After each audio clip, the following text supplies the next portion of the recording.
Muy buenos días a todas las personas que nos acompañan. En nombre de la Comisión Nacional de Prevención de Riesgos y Atención de Emergencias y el Fondo de las Naciones Unidas para la Infancia, les damos la más cordial bienvenida al seminario virtual Salvaguarda para la Infancia en Situaciones de Emergencia. Mi nombre es Mónica Vega Obando, soy funcionaria de la Unidad de Normalización y Asesoría de la CNE y junto con la compañera Erika Villegas Montero de la Oficina de Género e Inclusión Social, les vamos a estar acompañando como moderadoras durante esta actividad. También vamos a contar con la participación de la compañera Melina Proti Coto, quien es intérprete de lenguaje de señas de Costa Rica.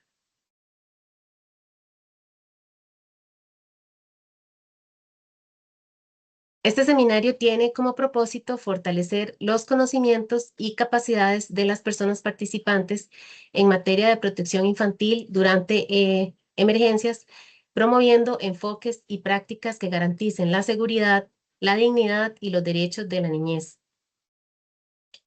Para iniciar, les comentamos algunos aspectos generales. Primero, indicarles que esta sesión está siendo grabada. Se solicita, por favor, mantener en todo momento una comunicación respetuosa y cordial.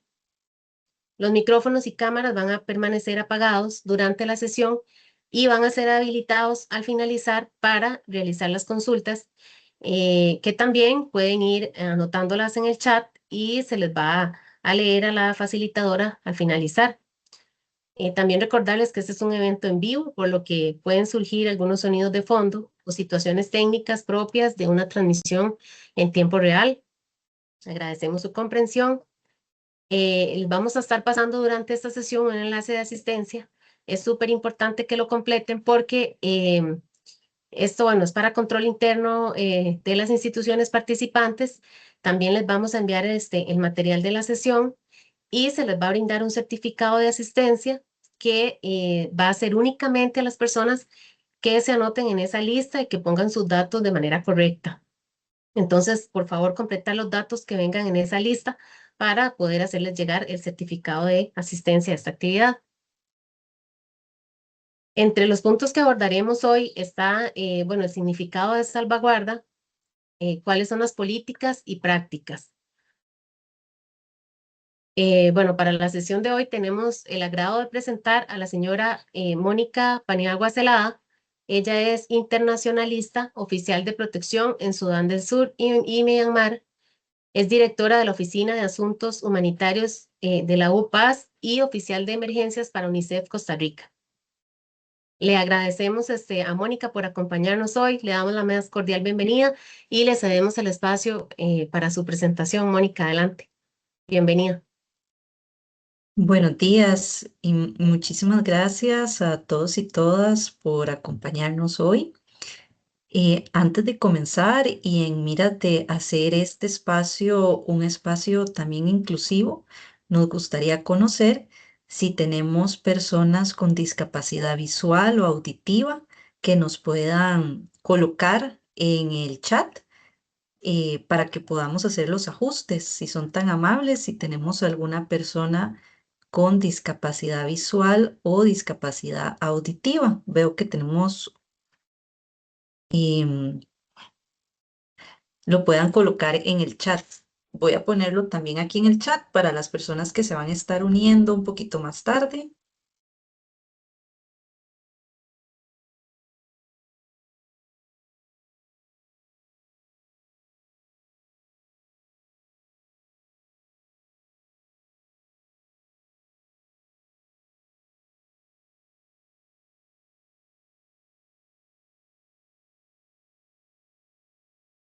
Bien, por el momento no tenemos ninguna persona que está colocando que tiene discapacidad visual o auditiva. Entonces vamos a comenzar. ¿Pueden ver mi pantalla? Me parece que sí, la voy a poner para compartir. Ok. Como bien les explicaba las colegas de la Comisión Nacional de Emergencias, este taller está pensado para ustedes. La idea es que podamos comprender qué es la salvaguarda de la infancia y también por qué es importante, pero sobre todo cómo se ve eso en la práctica, ¿verdad? O sea, en nuestro día a día, ¿qué significa considerar la salvaguarda para la infancia? Entonces, la idea es que les pueda hacer una exposición, una explicación de lo que significa este concepto, ¿verdad? Con algunos ejemplos que ustedes puedan relacionar en su día a día cuando hay una activación de una emergencia. Y al finalizar, vamos a estar revisando lo que serían las consultas. En este momento yo no les puedo ver ya porque tengo justamente toda la pantalla, entonces las colegas me van a informar cualquier cosita al finalizar la presentación y si hay alguna urgencia, colegas de la comisión, Erika, Mónica, por favor me interrumpen si ven estrictamente necesario darme alguna información durante la presentación. Entonces, sin más, vamos a estar comenzando la presentación. Y parte de esta presentación, como bien les decía, es comprender por qué la salvaguarda es tan importante, no solo conocerla, sino también aplicarla en nuestro trabajo como personal humanitario que somos, ¿verdad? Como personal de respuesta que brinda un servicio a poblaciones que están pasando por un momento sumamente complejo y difícil. Para darles algunos datos generales a nivel global, a nivel mundial, porque a mí también me gusta que salgamos un poquito de nuestro país, 1 billón de niños y niñas en el mundo han experimentado algún tipo de violencia al año. Me parece que este es un dato que nos resuena, o sea, muchísimo cuando hablamos de 1 billón de niños y niñas que han experimentado algún tipo de violencia al año, ¿verdad? Las salvaguardas, que ya vamos a ver qué es, son mecanismos para diferentes tipos de violencia, pero estos son datos que realmente nos estremecen al entender lo que muchos niños y niñas pues están pasando anualmente. Y otro dato que nos preocupa muchísimo, y luego vamos a entrar más específicamente para el caso de Costa Rica, es que el abuso sexual es 30 veces más común de lo que conocemos, de lo que se reporta, de lo que se informa. Estos son un número muchísimo mayor de lo que nosotros conocemos en datos que tenemos a nivel país. Lo usual es que al menos 30 veces más de lo que conocemos son personas que han sufrido y niñez que ha sufrido abuso sexual. Y si vamos al abuso físico, ¿verdad? Que muchas veces en nuestra cultura es tan normalizado, 75 veces más común de lo que se informa también, que muchas veces lo que conocemos que llegan mucho a medios de comunicación son casos de violencia, de abuso físico ya muy extremos. Es lo que llegamos, la superficie, ¿verdad? De lo que conocemos. El abuso físico que conocemos es 75 veces más de lo que nosotros entendemos o vemos en medios de comunicación o en datos a nivel país. Entonces, con estos datos, ¿qué significa la salvaguarda? ¿Por qué es importante?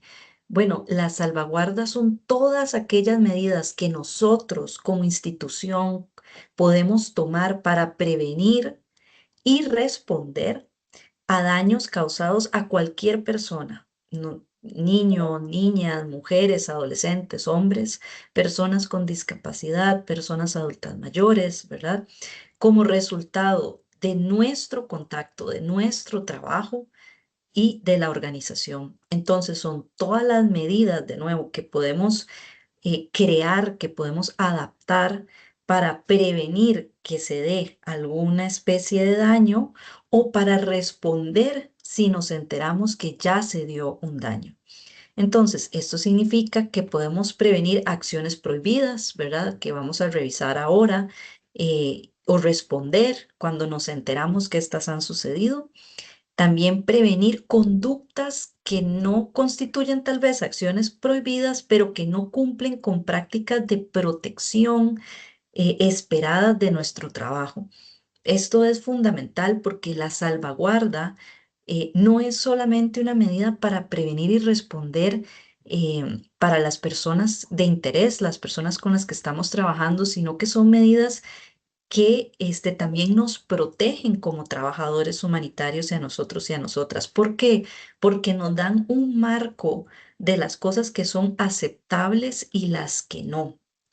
Y esta información, cuando estamos en el terreno, cuando estamos trabajando en una emergencia, en una crisis, o puede ser incluso respondiendo a algo más pequeño, pero que también es parte de nuestro trabajo humanitario, nos da ese parámetro em, con el que tenemos que trabajar, ¿verdad? Entonces, bueno, este se ve un poquito pequeñito, pero ¿cuáles son aquellas? Déjenme hacerlo nada más un pequeño para que lo puedan ver aquí completo.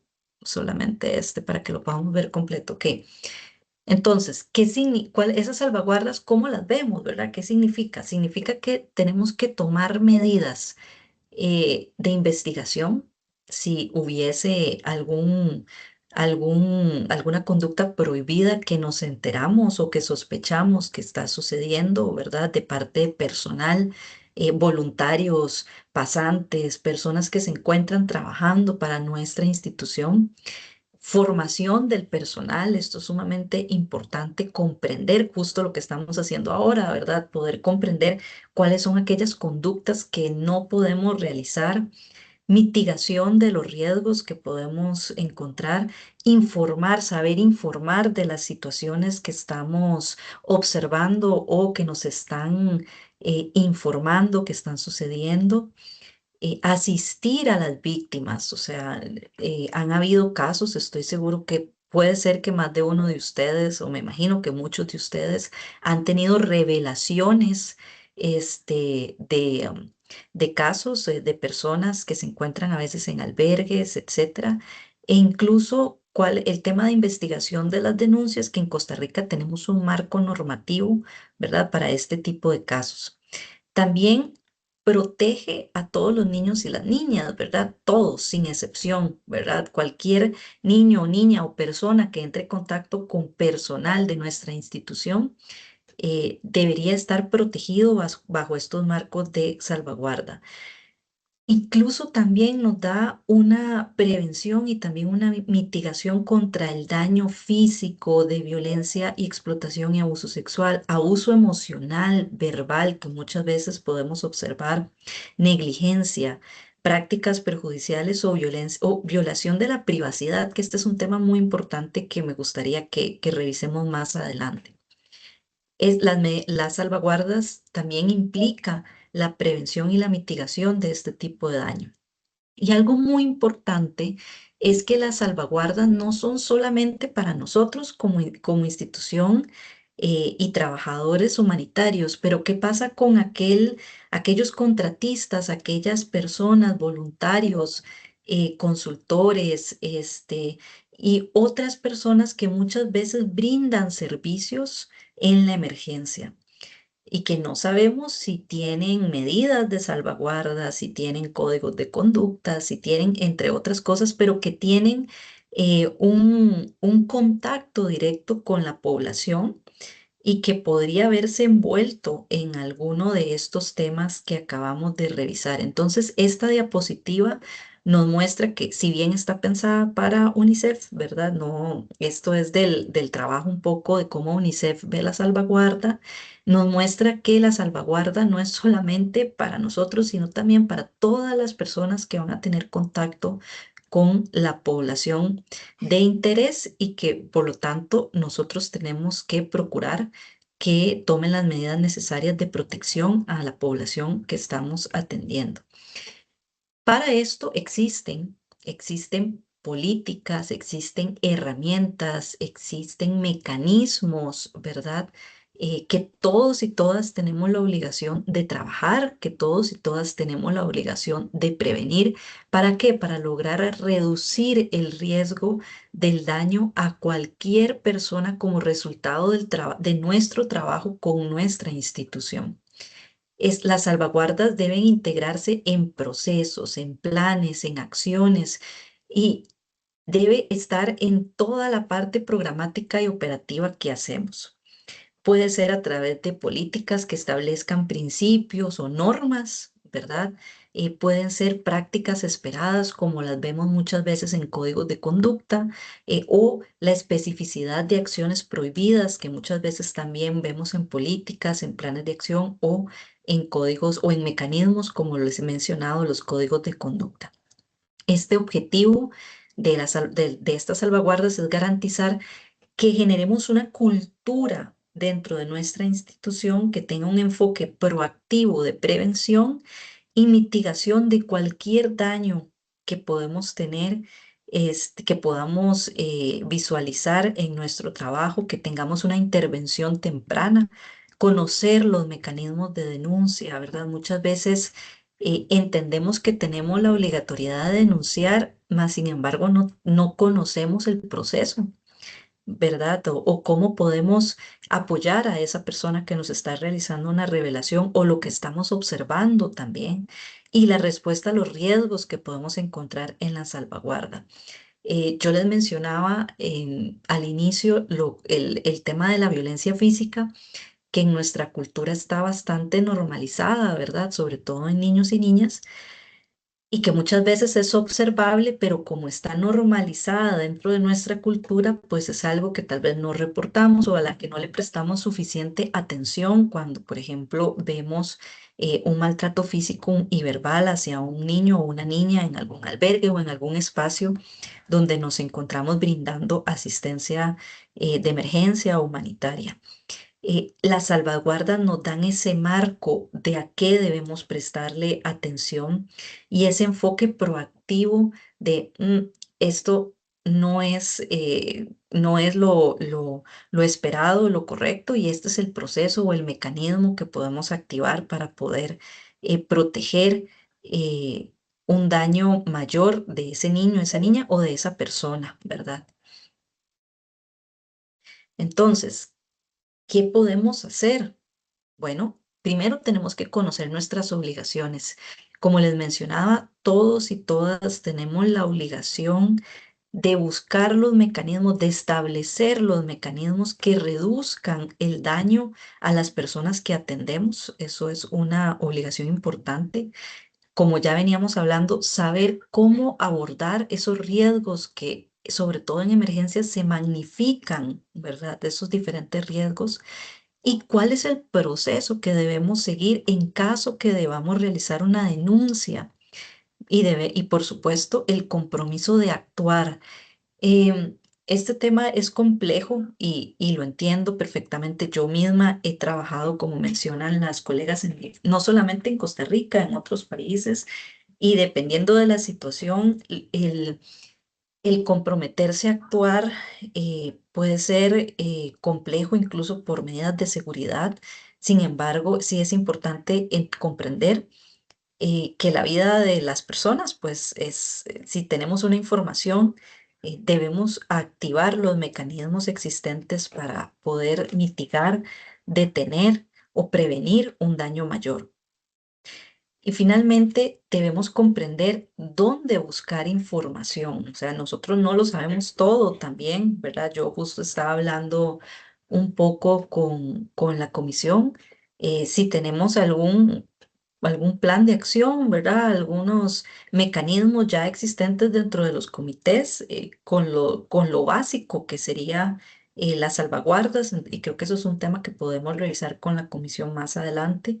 De dónde podemos buscar la información. Yo les puedo pasar muchas herramientas, ¿verdad? Muchos mecanismos, pero si no conocemos, por ejemplo, los procesos nacionales, pues difícilmente vamos a poder activar de manera rápida y efectiva un proceso ya o actuar ante alguna denuncia o o algún riesgo que estamos identificando. Entonces, tener mapeados estos procesos son fundamentales y ahora vamos a ver un poquito a qué nos referimos con esto.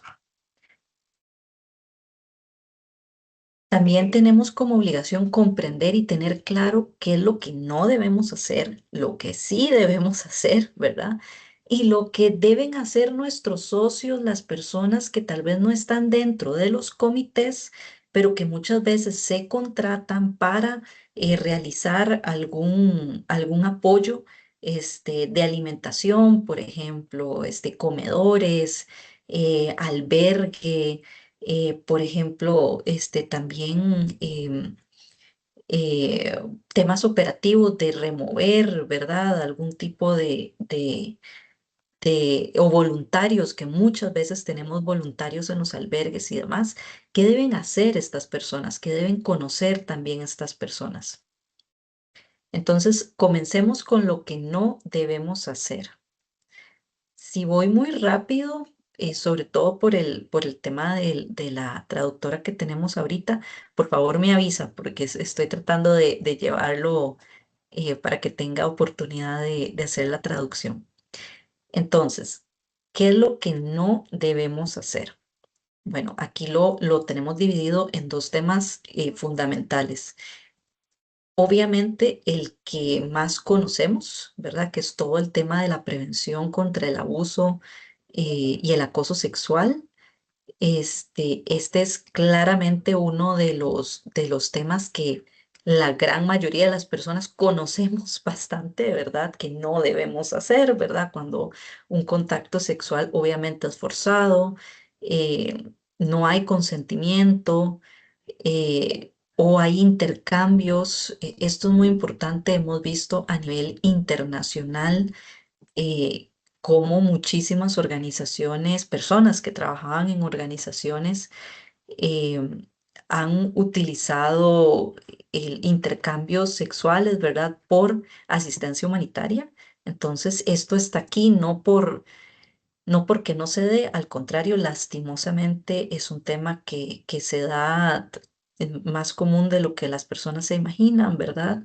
Entonces es importante comprender que obviamente, y aunque pensamos que todo el mundo lo sabe, pues claramente no es el caso, pero sí tenemos que crear mecanismos y esto es algo muy importante para prevenir y tener claro que si sabemos de un tema, y lo vamos a ver más adelante, pues obviamente vamos a activar todos los mecanismos que existen y todo de denuncia y demás. Pero también tenemos el maltrato infantil, que es el que muchas veces no tenemos ninguna reacción, que no es sexual y está más invisibilizado porque está más normalizado.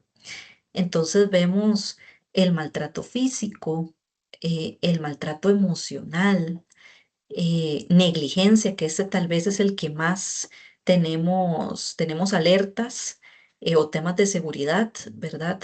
O incluso la explotación, ¿verdad? Muchas veces que tenemos obviamente, de niñez y la violación de la privacidad de la niñez, que este es un tema que a mí me parece muy importante que podamos revisar. Porque muchas veces, y lo vamos a ver en algunos de los mecanismos que, por ejemplo, nosotros utilizamos con nuestros socios y es que tomamos fotografías, pasamos datos o incluso en chats de WhatsApp pasamos hasta fotos, hasta casi que de cédulas, ¿verdad? Y demás. No tenemos mecanismos que aseguren la privacidad de las personas y mucho menos de los niños, ¿verdad? Y de las niñas. Entonces, este es un tema también que lo tengo por ahí porque sé que es uno muy recurrente, que a veces a uno pues en el momento es complejo que tome en cuenta este, este tipo de daños que muchas veces tal vez no nos pasan por la mente que puede generar un daño, ¿verdad? Pero con todo lo que tenemos ahora de cómo se utilizan las fotografías de los niños y de las niñas, claramente es uno de los temas importantes que tenemos que abordar.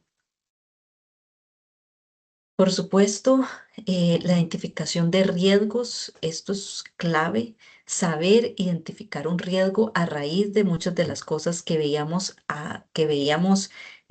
con las cosas que no debemos hacer, identificar un riesgo de, de abuso infantil, identificar un riesgo de maltrato físico, de negligencia. Es importante que una vez se haga esta identificación, sepamos registrar este riesgo y notificar en caso de un incidente, una incidencia.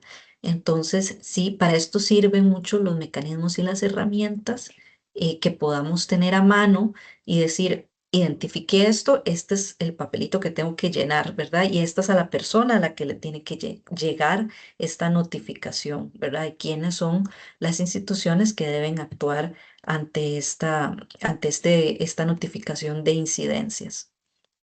Entonces, algo importante es que pensemos dónde, cómo y quiénes también son los riesgos, no solamente la infraestructura, ¿verdad? Sino también quién podría ser un potencial riesgo. Muchas veces observando podemos identificar y no se requiere muchas veces un formulario especial, ¿verdad? Muchas veces no lo tenemos, pero aún así eso no significa que no podamos registrar, reportar, ya sea una minuta, un correo, ¿verdad? O sea, pero que podamos realizar este trabajo, aunque no tengamos todos los mecanismos en ese momento en pie, ¿verdad? Y también algo muy importante que nosotros también realizamos es la participación infantil de los niños, las niñas, los adolescentes en la salvaguarda. No hay muchas veces nada más honesto que un niño y una niña. Creo que si ustedes tienen eh, o por supuesto han estado en contacto con niñez, han visto que muchos de ellos dicen muchas cosas que tenemos que a veces nos suenan como alertas, ¿verdad?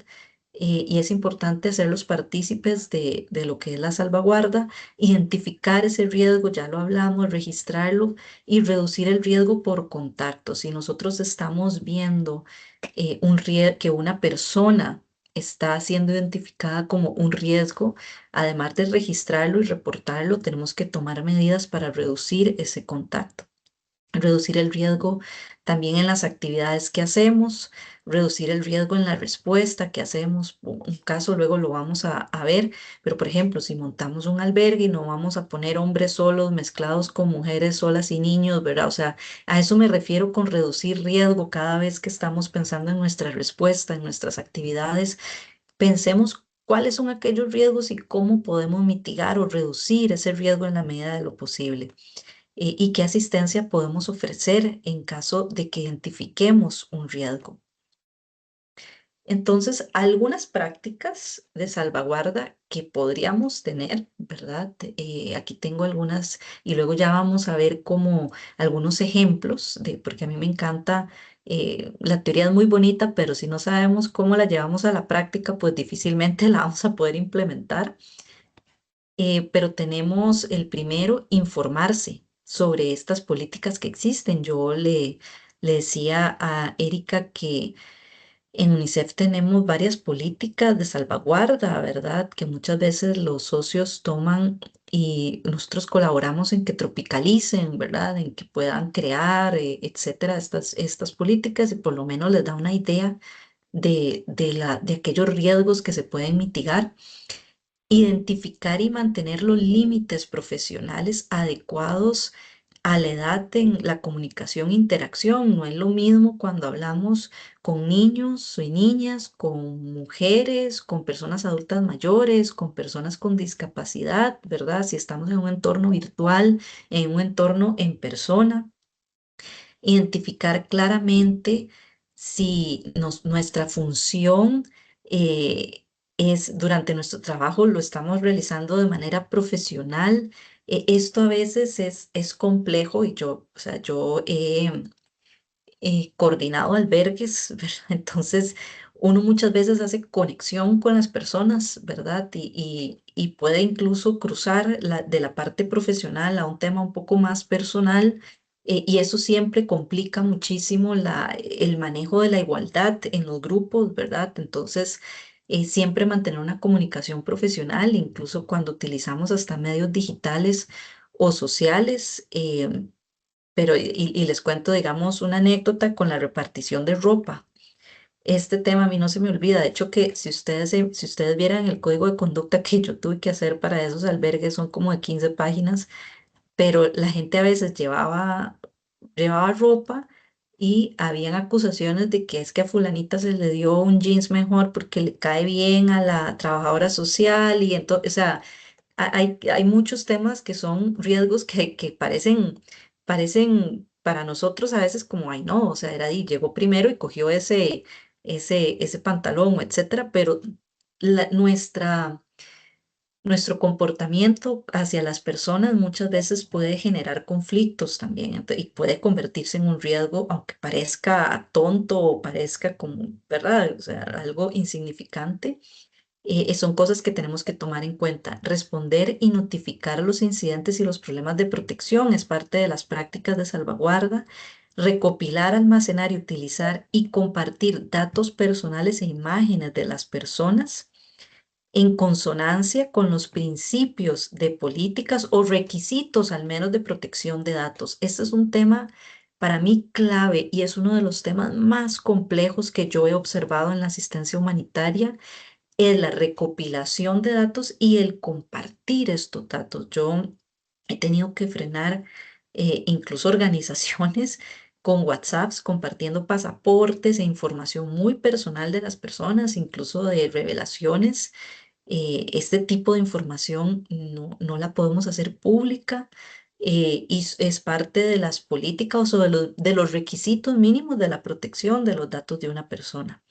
Entonces es uno de los temas también que tenemos que tomar en cuenta como parte de esa salvaguarda y que las personas esperan también de nosotros y nosotras. Las personas están en un estado de vulnerabilidad importante y muchas veces lo que uno les diga, lo que uno les pida, ellos lo van a hacer. Si tienen que dar foto de sus cédulas, si tienen que dar para que puedan obtener la asistencia, ellos lo van a realizar. Entonces, cuidemos esa información que las personas nos están proporcionando, porque ellos esperan que nosotros usemos prácticas profesionales y de protección.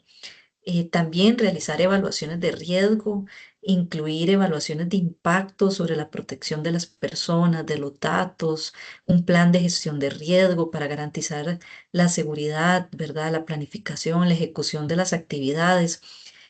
Todo esto son temas que difícilmente vamos a hacer en la emergencia, ¿verdad? O sea, en el momento que estamos con la inundación hasta el cuello, obviamente no es el momento para hacer una planificación, o sea, es el momento de responder.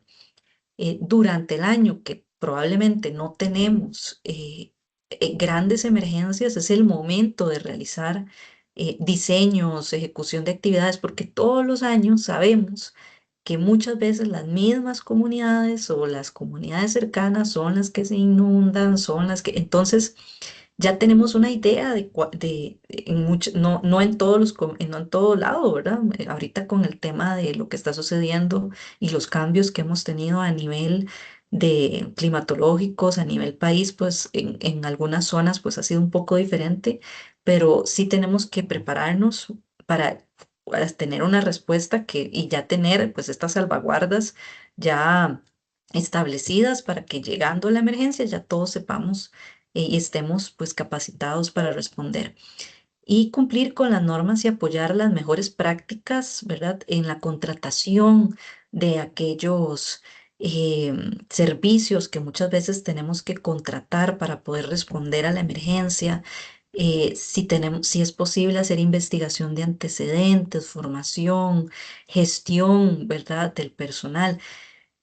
Me ha pasado también una contratación para un tema de reconstrucción y el señor tenía menores de edad trabajando, por ejemplo, sin ningún, pero, o sea, por supuesto, obviamente, ese tipo de prácticas no son cosas que se pueden permitir inmediatamente. Hubo que devolver y conversar y revisar ese tema, ¿verdad? Entonces, muchas veces pensamos que ya uno contrata y ya, ¿verdad? Y pues será pero no, nosotros también somos responsables de que las personas voluntarias o las personas que contratamos cumplan con los estándares mínimos de protección. También adherirse a normas y apoyar los avances en normas de instrumentos de salvaguardas. Por lo menos lo básico es importante tenerlo. Tenemos que comprender, bueno, y si tenemos esto, ¿cómo se activa? ¿A quién se le envía? ¿Cómo apoyamos a una persona que nos está haciendo una revelación? ¿Cuál es el apoyo o el acompañamiento que puede requerir una persona, un niño, una niña que estamos viendo que está siendo víctima de agresión, de negligencia? todos tenemos la responsabilidad. Esto es un tema que sí me parece importante, no todo es del PANI, ¿verdad? Eso es algo también importante. Todos tenemos la responsabilidad de activar, de comprender y tener claro estos mecanismos y de saber responder, ¿verdad? Em, y esto sí, sí, en temas de niñez, así es como el PANI es el ente rector, pero todas las instituciones debemos tener claro nuestros mecanismos de respuesta para temas de niñez y adolescencia, y así pasa también con otras instituciones. Promover y apoyar a todos los asociados para que desarrollen sus políticas y prácticas de salvaguarda. Esto es algo que vamos a revisar si podemos hacer en conjunto con la comisión, para que podamos bajar estos planes, ¿verdad?, de gestión de riesgo de salvaguardas y que sea mucho más simple la incorporación en los comités, porque al final lo que queremos es que todas las personas que se encuentran en el comité estén protegidas bajo estos planes, pero también las personas a las que servimos. Y adicionalmente, las personas que tienen funciones de supervisión, que tienen funciones de dirección, que son coordinadoras, obviamente el modelo de conducta en materia de salvaguardas, pero también promover la cultura de la salvaguarda es sumamente importante. Las políticas, las medidas, los mecanismos están para utilizarse. Obviamente muchas veces vamos a tener que construir esas capacidades y supervisar el comportamiento y el cumplimiento de estas prácticas. Eso es fundamental. Una vez que vemos que una persona no se adhiere a este tipo de prácticas, es un riesgo para ustedes realmente, y es un riesgo para la institución, pero sobre todo es un riesgo para las personas a las que servimos. Considerar la salvaguarda en nuestra planificación, garantizando que el rendimiento, o sea, que las personas sean responsables en materia de protección según corresponda a la función y buscar el asesoramiento o el apoyo necesario para abordar cuestiones de salvaguarda, escalar preocupaciones según sea necesario. Yo sé que todo esto suena muy fácil o, ay, sí, y yo sé que en las instituciones hay una serie ya de mecanismos y de temas, etcétera, pero lo que sí es muy importante es que tenemos que estar muy pendientes de que los mecanismos existentes o que se desarrollen en el futuro se cumplan. Esto es tal vez de lo más importante es ese monitoreo constante de que esto realmente se cumpla. Y si tenemos alguna y si tenemos alguna duda o algún, ¿verdad? O tenemos poder abordarlo de manera efectiva y rápida. Este, no esperemos a que las cosas se conviertan en algo mucho peor en el futuro. ¿Y cuáles son algunos ejemplos? Porque aquí, bueno, ya hablamos un poquito de que existen políticas, de que existen mecanismos, de que existen, bueno, demos algunos ejemplos prácticos, ¿verdad? De salvaguardas. Empecemos con la prevención. Uno que a mí me encanta y como se lo receto a todo mundo, ¿verdad? Pero cuando está bien hecho, bien claro, la verdad es que sí, sí ayuda muchísimo a que el personal comprenda los comportamientos esperados, son los códigos de conducta y los estándares claros. Y esto no es solo para el personal de una institución y muchas veces nuestros códigos de conducta son bastante generales. A mí me gusta el detalle porque así no tenemos pero es que yo no sabía que esto se podía hacer, ¿verdad? Entonces, y no solamente para las personas dentro de una institución, voluntarios, personas colaboradoras que conozcan y acepten, porque una cosa es conocer, no, yo tengo que firmar el código y aceptar este código que debería prohibir cualquier forma de abuso, explotación sexual o trato irrespetuoso, establecer límites claros en la interacción con niños, niñas y adolescentes y las comunidades. Yo siempre soy muy clara, he visto mucho, por ejemplo, que em, toman los niños y los abrazan o los sientan en los regazos, ese tipo de interacción a veces hay que tener muchísimo cuidado y los códigos de conducta, por ejemplo, nos ayudan a establecer esos límites. El código también se revisa en las inducciones y en los simulacros, ¿verdad? Cuando una persona entra, tome, si tiene alguna pregunta, ¿verdad? Pero también se le explica y en los simulacros lo aplicamos.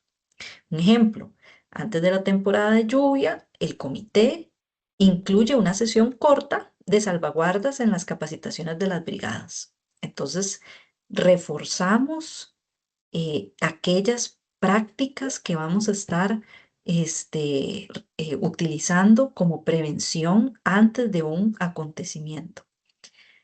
Otro ejemplo puede ser la selección y supervisión de personal o de personas voluntarias. Esto es complejo, la verificación básica de antecedentes, cuando es posible, o preguntar, ¿verdad? O sea, muchas veces nosotros conocemos o nos llega una persona y nos dice, ay, no, esta persona ha tenido problemas con esto y esto, tiene una denuncia de esto y esto y esto. Bueno, si tenemos una persona que ha tenido alguna denuncia de acoso, de abuso, bueno, hay que pensarlo, ¿verdad? Yo diría que rápidamente no es probablemente la persona que queremos para la atención, por ejemplo, en un albergue, ¿verdad? O sea, o que esté al cuidado de niños y niñas, etcétera. Entonces, hacer una verificación básica cuando sea posible es importante. Una definición clara de los roles y las responsabilidades que van a tener las personas y sobre todo una supervisión activa durante las operaciones. Y como les mencionaba, ¿verdad? Un ejemplo, una persona voluntaria nunca debe trabajar sola con niños y niñas. Siempre deben haber al menos dos adultos responsables. Y esto yo casi que lo he llevado a la práctica en la medida de lo posible cuando atendemos o damos una comunicación a una persona, ¿verdad? Siempre tener el respaldo de que hayan dos personas es importante y es una práctica de prevención para nosotros también y, como les decía, las personas que servimos. Sensibilización comunitaria, información clara a la comunidad de lo que el comité puede y no puede hacer a las personas, puede hacer con de las personas. Por ejemplo, eh, si establecemos que ninguna persona puede llegar y agarrar el celular y tomarle una foto a otra sin su consentimiento, las personas deberían saber que esto no es algo que no se puede realizar. ¿Por qué es importante? Porque no tenemos ojos en todo lado, ¿verdad? Muchas cosas, pueden pasar muchísimas cosas eh, que las personas no están seguras si se puede o no se puede y de nuevo están en un momento de vulnerabilidad importante, pero también, o sea, por todo lado, las personas deben saber que ninguna persona tiene por qué pedirles nada a cambio de asistencia. Todo ese tipo de cosas es importante que las personas tengan bastante claro lo que se puede y no se puede hacer, que no tienen por qué hablar con un niño o niña a solas, ¿verdad? Siempre su padre o madre o persona encargada presente. Este tipo de cosas es importante, pues que también las personas lo tengan claro, porque son ellas mismas las que también nos pueden decir, mira, esto me están diciendo, esto me están, y podemos abordar la situación. El dónde y cómo reportar situaciones de riesgo o de abuso. Las personas deben tener claro dónde y cómo reportar situaciones de riesgo. Por ejemplo, en reuniones comunales que tenemos en preparación, se puede explicar que nadie puede pedir favores, dinero o acercamientos personales a cambio de ningún apoyo, ayuda, asistencia, kits, etcétera, ¿verdad? Entonces, este tipo de sensibilización es clave para que cuando llega la emergencia, si esto se da, ya sea de personal de nuestra institución, ya sea personas voluntarias, las personas sepan dónde y cómo reportar estas situaciones. Durante la respuesta también tenemos algunos ejemplos de prácticas de salvaguarda que que deberíamos de utilizar. Un ejemplo son los espacios separados y seguros para familias o para mujeres, niños, niñas y adolescentes. La iluminación adecuada, baños diferenciados y controles de acceso son algunos de las prácticas ya a nivel operativo durante la respuesta que nosotros podemos implementar. Un ejemplo es un comité designa un responsable visible por turno para vigilar zonas comunes dentro de un albergue, especialmente de noche. Tema de la iluminación es súper importante. También en algunos temas, para temas de acceso, muchas veces el baño de las mujeres está en lugares solos, aparte, con poca iluminación. O tenemos espacios que están, y nos ha pasado espacios, por ejemplo, que están como abiertos, cuartos ahí, poco iluminados, donde pueden llevar a alguna persona. O sea, ese tipo de espacios los tenemos que identificar, ¿verdad? Y hacer rondas o monitoreo en la medida de lo posible, este, para vigilar esos espacios comunes y evitar un daño mayor. También la interacción segura que tenemos con niñas, niños y adolescentes, nunca entrevistas a solas, sin consentimiento informado del adulto responsable, salvo cuando algún protocolo de protección indique lo contrario. Uso del lenguaje apropiado, respetuoso, no revictimizante. Un ejemplo es si un niño muestra angustia, se prioriza derivarlo a personal capacitado o instituciones competentes sin interrogarlo, ¿verdad? O sea, no revictimicemos de que el niño, la niña o la persona nos cuenta la historia 20 veces, ¿verdad? Hasta que llega para ver si es cierto o no es cierto. A veces eso a nosotros no nos corresponde, ¿verdad? Sino que hacemos el debido este proceso de referirlo a quien sí corresponde, ¿verdad? Este tipo, escuchar esta historia y de, pues, probablemente activar algún tema. Entonces, esto es sumamente importante, ¿verdad? O, por ejemplo, que nos hacen una revelación de algún tema y solicitamos pruebas. No, o sea, este tipo de cosas a nosotros no nos corresponde. Entonces, son ejemplos de prácticas de salvaguarda durante una emergencia. Y aquí el que les decía, el manejo responsable de la información y los datos de las personas. No tenemos por qué compartir nombres, fotos, historias personales sin autorización de las personas y sobre todo la protección de los niños y las niñas y más cuando son sobrevivientes de violencia. Este tema es muy delicado y como les digo yo, es más común de lo que nosotros pensamos. Nosotros a veces, eh, vamos a ver, muchas veces el trabajo en emergencias es un trabajo, muchas veces no, es un trabajo emocionalmente desgastante.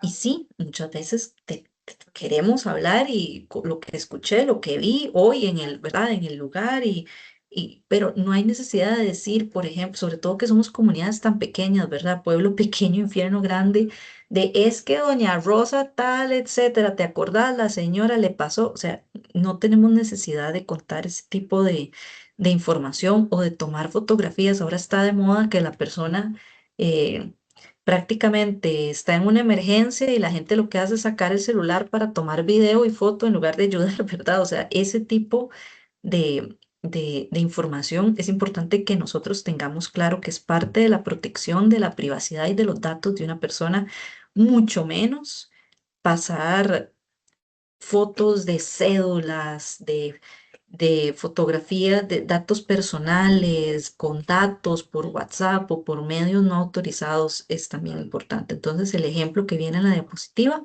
es que no se toman fotos de niñas y niños en albergues para redes sociales o informes públicos sin consentimiento. Y yo sé que esto es lo que menos hacemos, ¿verdad? Es muy complejo. Muchas de las cosas que, por ejemplo, yo hacía es que cuando las personas ingresaban a un albergue, se les brindaba el consentimiento ya listo, o sea, se imprimían, se le brindaba y la persona decidía si se le podían tomar fotos y hacerlas públicas y a sus hijos también, ¿verdad? Esto es clave porque puede que hayan personas que no tengan ningún interés de salir en todas las redes sociales de todo lado, ¿verdad? En su situación de angustia, o a veces fotografías que pueden ser incluso como complicadas, es una medida de salvaguarda importante que se puede tomar. También canales seguros de denuncia, es sumamente importante la existencia de mecanismos claros y accesibles y confidenciales para reportar abuso, maltrato y conductas inapropiadas. El confidencial es importante, ¿verdad? Que derive de una derivación, valga la redundancia, una derivación inmediata a las autoridades o instituciones competentes según el protocolo nacional. Por ejemplo, un afiche visible en el albergue que indique a quién acudir.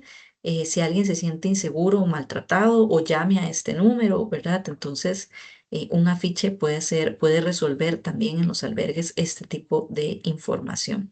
Y de nuevo, estas son las cosas que tenemos que tener preparadas, ¿verdad? Que es cuestión nada más de tenerlo listo e imprimir en el momento que tenemos que activar una emergencia.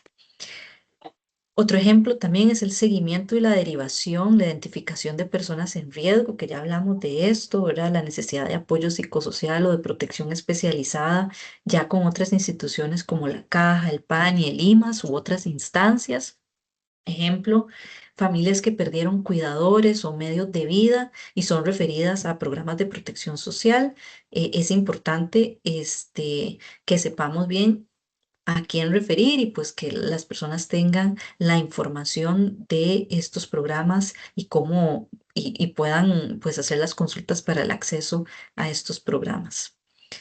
También tenemos otro después de la emergencia, ¿verdad? Ya este que les mencionaba de seguimiento y derivación ya sería después de la emergencia. Tenemos aprendizaje y mejora, una revisión interna después de la emergencia, qué situaciones de riesgo detectamos, qué funcionó, qué no, ¿verdad? La salvaguarda y ajustar los planes o protocolos que tengamos a nivel municipal, ¿verdad? Entonces, el comité incluye una sesión de lecciones aprendidas, y lo incluye dentro de su informe post-emergencia, de situaciones que mejorar, ¿verdad? Y ya pues lo planifica para cuando tenemos el tiempo de trabajar las medidas de prevención. Y ahora tengo un apartado particular porque este es un tema sumamente importante, al que nosotros le damos muchísimo énfasis, que es el tema de prevención de la explotación y el abuso sexual y también el acoso, que lastimosamente son situaciones que se dan en situaciones de emergencia, muchas veces em, temas de acoso especialmente, pero también puede pasar temas de abuso sexual.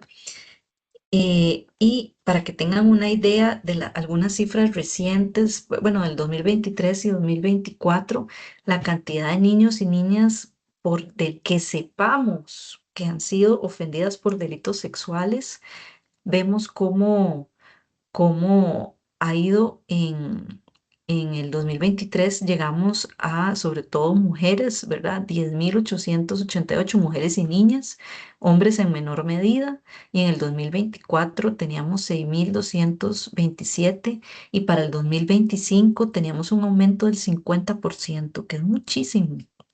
Entonces, bueno, aquí están los datos del 2025 ya por edad de las consultas en emergencia y también la consulta externa. Y como les decía, esto es lo que se cuenta, que se sabe, pero ustedes y yo sabemos que muchísimo de estas denuncias no llegan, ¿verdad? De estos... No llegan a los sistemas de denuncia, no llegan a los sistemas de salud, por lo tanto no sabemos que están ahí, pero sabemos que están pasando. Como pueden ver, la mayoría niñas entre 13 y 17 años, pero veamos que también tenemos casos de 0 a 4 años, de 5 a 8 años. Entonces, este es un tema lastimosamente que ha ido en aumento también en nuestro país y que en las emergencias debemos prestar principal atención. Estas son la cantidad de consultas dadas en el servicio externa, en los servicios de emergencia, específicamente abuso sexual para niños, niñas y adolescentes del 2020 al 2025 y vemos cómo ha ido en aumento, específicamente los casos de niñas, adolescentes, que son las más afectadas, niñas y mujeres. También tenemos casos, por supuesto, de hombres y de niños, pero la gran mayoría son niñas y mujeres afectadas. Aquí les voy a dejar algunas de las leyes contra la explotación sexual de las personas menores de edad, ¿verdad? Que existen y que son importantes que nosotros y nosotras conozcamos, con las penas y años de prisión en caso de una denuncia y ya por supuesto que em, una investigación y demás. Entonces, estas son muchas de las leyes que tenemos en nuestro país para el caso de niños, niñas y adolescentes, que son víctimas de explotación sexual. Y importante la definición, definiciones claves de qué significa, ¿verdad? Todo este tema de explotación, abuso sexual. Bueno, la explotación sexual es todo abuso cometido o el intento, no solamente cometido, sino intento de abuso en una situación de vulnerabilidad, de relación de poder desigual o de confianza con propósitos sexuales y de provecho material, social o político. Entonces, esta es la definición específica de explotación sexual, que es diferente a la de abuso sexual. Es importante entender la diferencia entre explotación y abuso. El abuso ya responde a la intrusión física o la amenaza de intrusión, ¿verdad? No solamente es ya cuando tenemos una intrusión física, que muchas personas se confunden con abuso sexual, lo ven cuando ya el hecho sucedió y no, es también cuando hay una amenaza de intrusión de carácter sexual por la fuerza, coacción o desigualdad de poder. Entonces es importante conocer esa diferencia. Y la violencia basada en género, que también lo escuchamos mucho, es cualquier acto lesivo perpetrado contra la voluntad de una persona basada en la diferencia social entre hombres y mujeres, ¿verdad? O sea, ya tenemos la característica del género de la persona, ¿verdad? Cuando tenemos una acción em, basada específicamente por la diferencia entre hombres y mujeres, ya le llamamos más que todo violencia basada en género, no necesariamente abuso o explotación sexual. ¿Y cuáles son los principios básicos que tenemos que tener claro cuando estamos atendiendo en situaciones, en cualquier situación, en realidad no hablemos solamente de situaciones de emergencia, sino en cualquier situación respecto a la explotación y el abuso sexual o el EAS, como se conoce? El primero es la tolerancia cero por parte de trabajadores, trabajadoras, voluntarios, cualquier persona este, que esté en contacto con población. La tolerancia es cero. Constituye una falta grave de conducta y es motivo en muchos de despidos si se comprueba, ¿verdad? O incluso en algunas políticas si existiese alguna denuncia de separación de la población. Ninguna actividad sexual, obviamente, con niños y niñas, ¿verdad? Menores de 18 años. Esto está prohibido independientemente de la edad fijada localmente. Estos son principios básicos cuando trabajamos ¿verdad? Con temas de emergencia. Y no se puede aducir como justificación que, ay, yo pensaba que tenía 18 pero tiene 17, ¿verdad? O sea, por si acaso, eso es un tema que usualmente no se no se puede aducir, ¿verdad? El tema de los sobornos, que está prohibido el intercambio de dinero, empleo, bienes o servicios por sexo, incluye la contratación también de trabajadoras sexuales, al menos en el caso de algunas organizaciones. En Costa Rica eso es un poco diferente. Esto está aquí porque esto está pensado también para nuestros socios y para la Organización de Naciones Unidas. Está prohibido la contratación de trabajadores sexuales, aunque sea en otro país, ¿verdad? O sea, a ese nivel está a nivel de organización.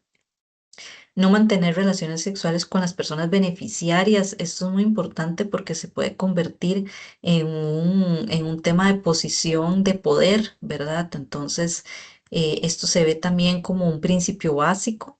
Siempre denunciar si vemos, si tenemos información, si tenemos alguna preocupación con respecto a la explotación y el abuso sexual, ya sea de nuestra institución o no, tenemos que conocer los mecanismos de denuncia y es nuestra obligación denunciar y desanimar estas conductas a nuestro alrededor, ¿verdad? Todos y todas estamos obligadas a crear y mantener un entorno que impida la explotación y el abuso sexual. Sobre todo quienes coordinamos, dirigimos a nivel local, nacional, tenemos la responsabilidad particular de apoyar a desarrollar sistemas que mantengan un entorno libre de violencia sexual, de explotación sexual. Entonces, este tema es muy importante porque lastimosamente, y me gustaría no solo dejarlo en explotación y abuso sexual, sino también acoso sexual, que muchas veces no llega a explotación, abuso, pero que se sufre muchísimo también en situaciones de vulnerabilidad. Algunos efectos de la explotación y el abuso sexual es la vulneración grave de los derechos, la dignidad y la integridad de las personas. Son efectos duraderos, son daños físicos y psicológicos y sociales y muchas veces mortales. O sea, hay personas que prefieren no continuar viviendo después de sufrir explotación o abuso sexual. Eh, por supuesto, están los riesgos de infección sexual, de transmisión sexual, embarazo forzado, el trauma y la exclusión, muchas veces, ¿verdad? Familiar o incluso de la comunidad.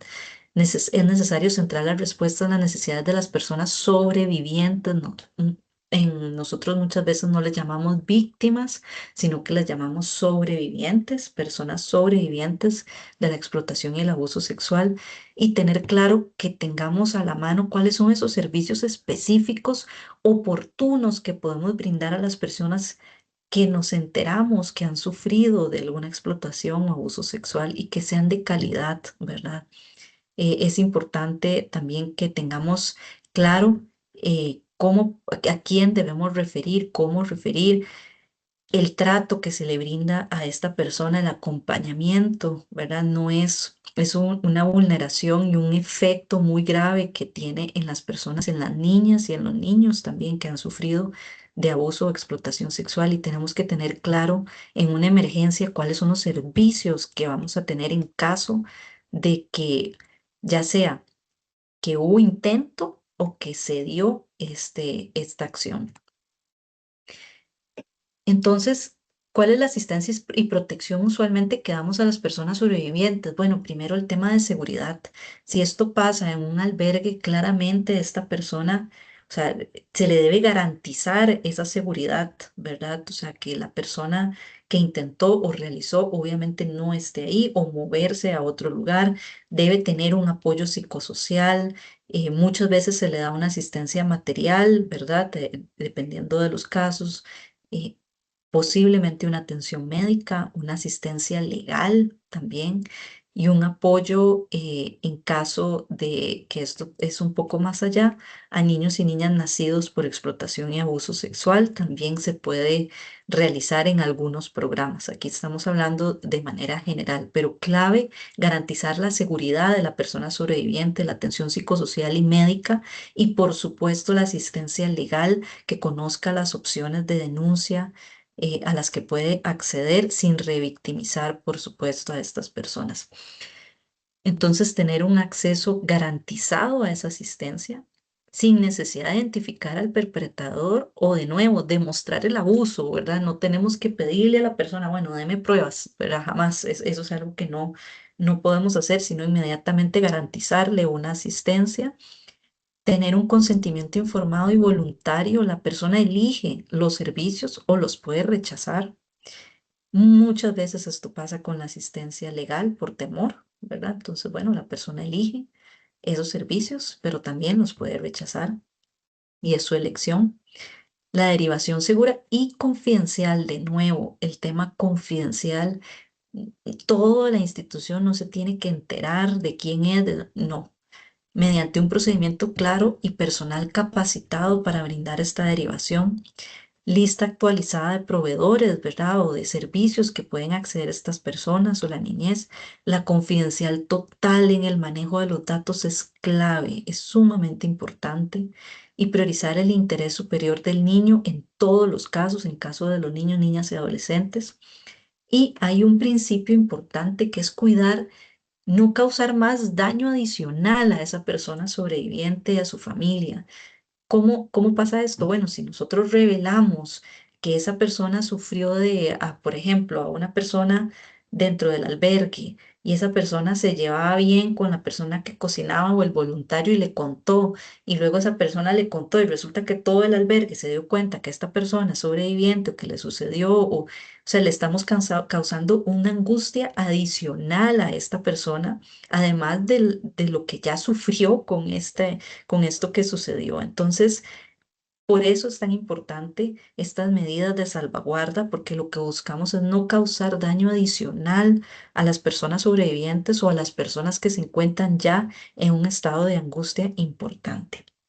Entonces, ¿qué sucede ante una sospecha o una denuncia? ¿Qué pasa si yo recibo una información o veo alertas, veo comportamientos que me generan sospecha?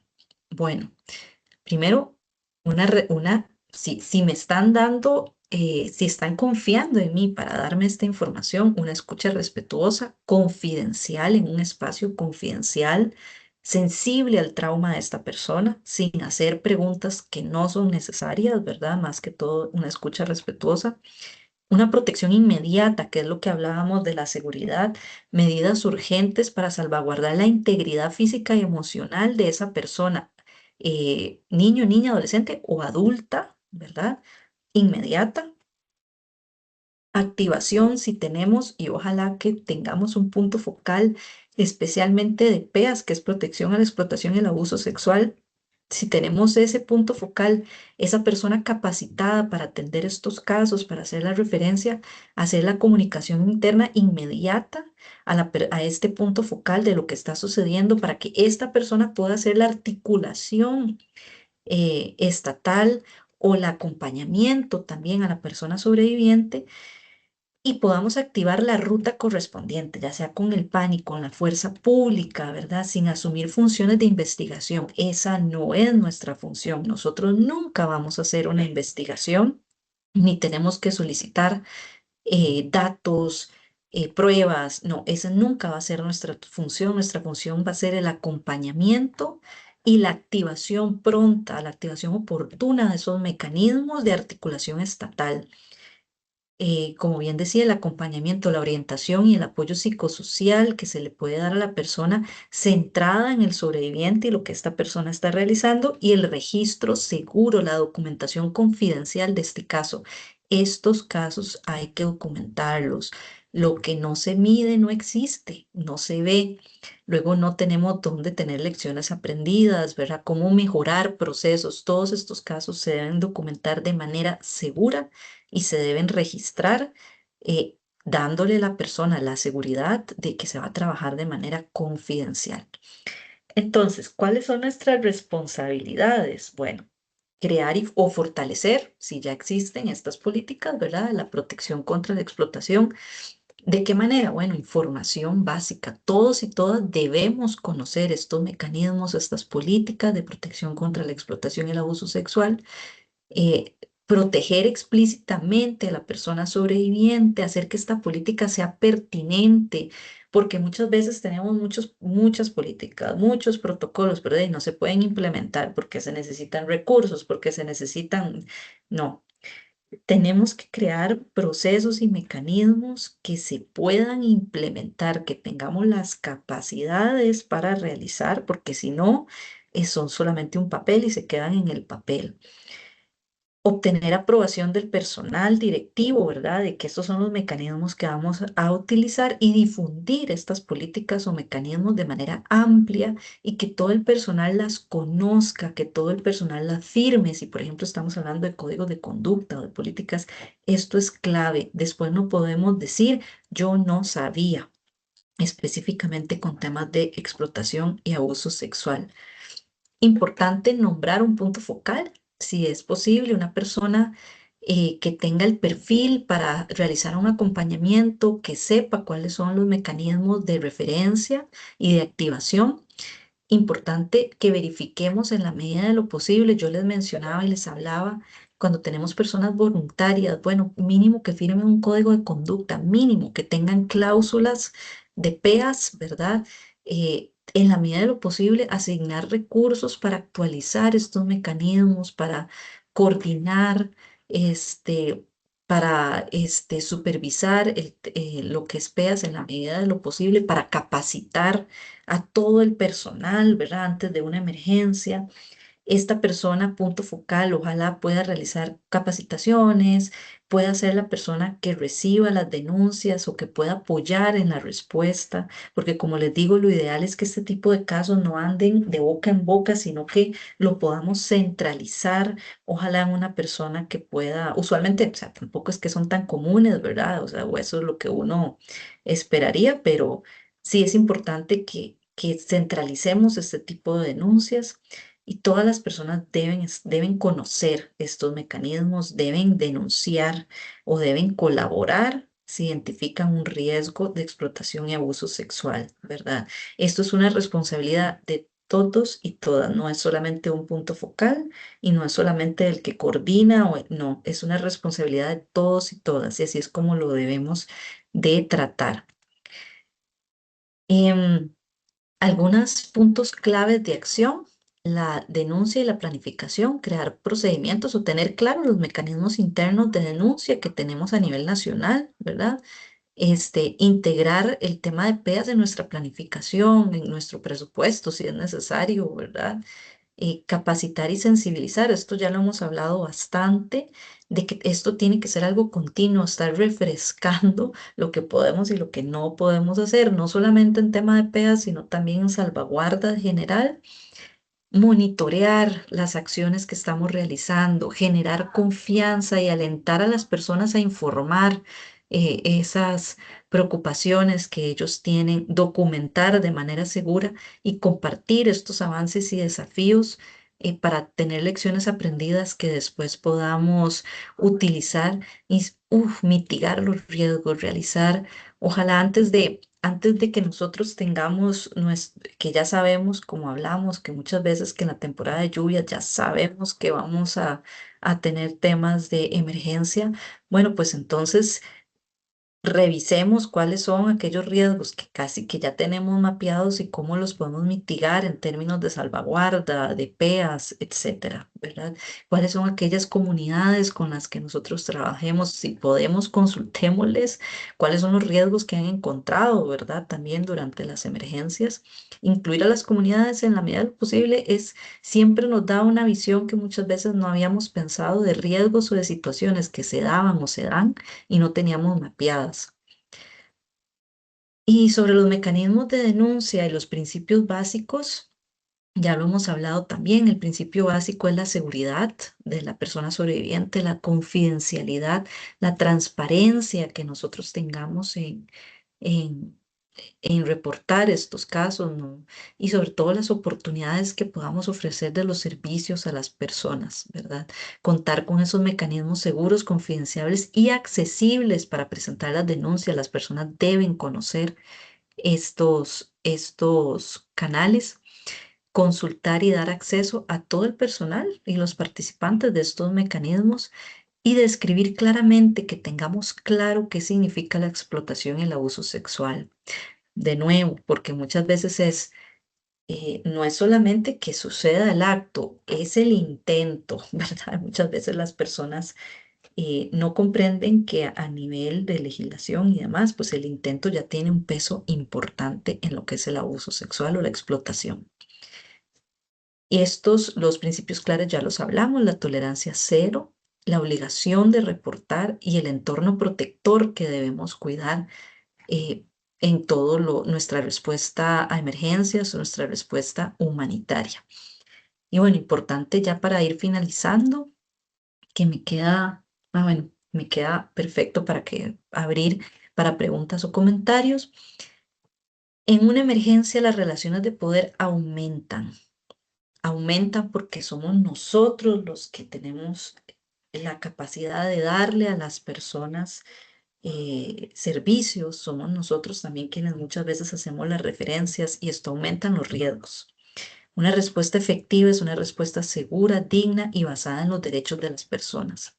Entonces, por eso es que es muy importante que nosotros tengamos todos estos mecanismos a la mano ya y disponibles para todas las personas. También es importante que todo este, nuestro trabajo en emergencias sea sin daño, o sea, sin daño infantil, sin daño de explotación o abuso sexual, sin daño de violencia, ¿verdad? Que pensemos sobre ese principio de no hacer daño, porque a veces por querer hacer algo bien, muchas veces más bien generamos un problema mayor. Entonces, siempre tener en cuenta cómo nuestras acciones pueden generar problemas, conflictos, o daños a las personas. El personal y todas las personas deben ser capacitados, ¿verdad? Todos tenemos un rol en el tema de salvaguarda, no representa solamente a un punto focal. Todos tenemos el rol de identificar, gestionar, registrar riesgos y reportar. O sea, no es de nuevo, no cae sobre una persona, no cae sobre el PANI solamente para el tema infantil, ¿verdad? No, todos tenemos esa responsabilidad.